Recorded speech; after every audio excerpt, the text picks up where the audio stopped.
Le retour du grand Rafinha, et oui, le FC Barcelone n'a fait qu'une bouchée de Bilbao, une victoire 5-0 dans un match de Supercoupe grâce aux Brésiliens notamment, retour sur un match qui était complètement à sens unique. Voici les compos qui étaient alignés: Rafinha double buteur et passeur décisif, un ratio tir-but de fou, de très bons ballons pour ses coéquipiers, un match de roi tout simplement. Le jeune Bargi s'illustre également, je pense qu'il se souviendra assez longtemps de ce match. J'espère pour lui que c'est le symbole d'un bel avenir. Pour rappel, il a été recruté au cours du mercato estival pour 2,5 millions d'euros et aussi un beau match de Fermín López. Mais en fait, ce que j'ai envie de dire sur cette rencontre et la leçon qu'on peut tirer pour le FC Barcelone, c'est qu'on a toujours une équipe qui est incroyablement déséquilibrée.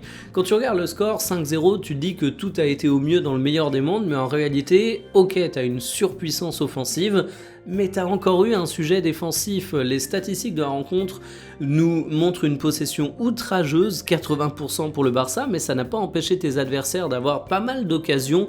Tu as notamment Unai Gómez à la 76e qui est seul lors d'un contre et qui loupe une occasion en or, et ce Barça a du mal à toujours avoir une solidité défensive à cause des questions d'équilibre, à cause des questions de capacité à être discipliné tactiquement, à cause de questions parfois de performance individuelle. Donc en fait on se retrouve avec ce paradoxe: un Barça incroyablement puissant offensivement, qui fait ultra plaisir à voir jouer, très clairement, mais de l'autre, une équipe qui a quelques failles défensives. Le clean sheet ici est un petit peu trompeur et on se dit, face à une très grosse attaque, comment pourrait résister ce FC Barcelone?